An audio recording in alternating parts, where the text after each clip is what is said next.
Let's start with Manchester City and the breaking news this evening.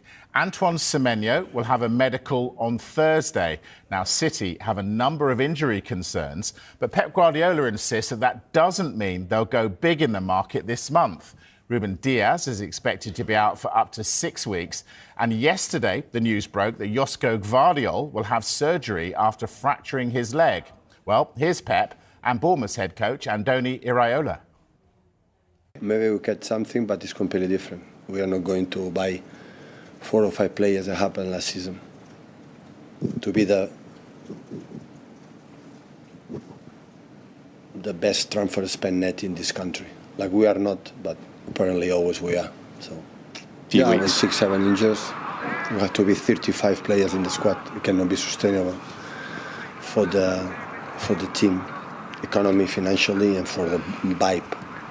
Always you spend more. There's some decisions that has been made, some decisions the club needs to sell, because always you have to make, financially our numbers. But I'm really pleased with the squad we had in the pre-season and the season right now. So it's what it is. During the years happen sometimes, and wish him, Josko and Ruben come back soon, and John as well, and the players for Africa come back, and survive that moment, that period, and go for the next one.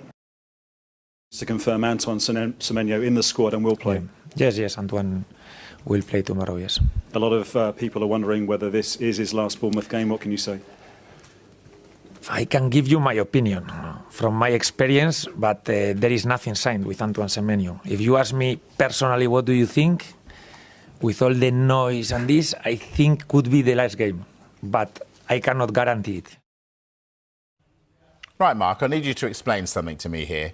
Why are Manchester City and Bournemouth allowing Semenyo to play the day before his medical at City? Well, there's potentially 2 reasons. First and foremost, he has a contract and a release clause, which we know expires on January the 10th. Now, I'm surmising in that contract, does it say he has to play X number of games in January before he can be officially released? That could be one of the reasons.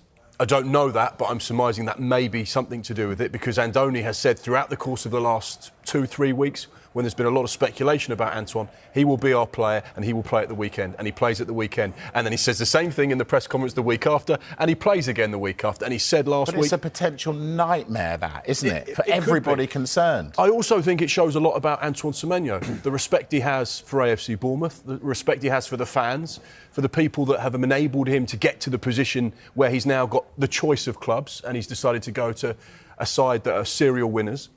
And I also think it is a huge risk.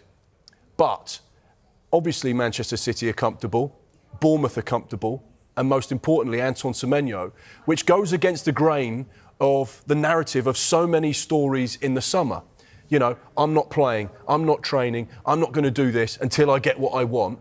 Antoine Semenyo, very much like Marc Guehi, has been the model professional, and he's continued to play and give everything for Bournemouth. He scored 3 in his last 5. He's got 9 goals in the Premier League this season with 3 assists. He's been absolutely sensational. He's had really strong moments, but I think this is the clear indication that actually Pep Guardiola and Manchester City are getting the perfect professional, both on and off the pitch. And it has been done before with Bournemouth. They had Dean Howson, who went to Real Madrid. They only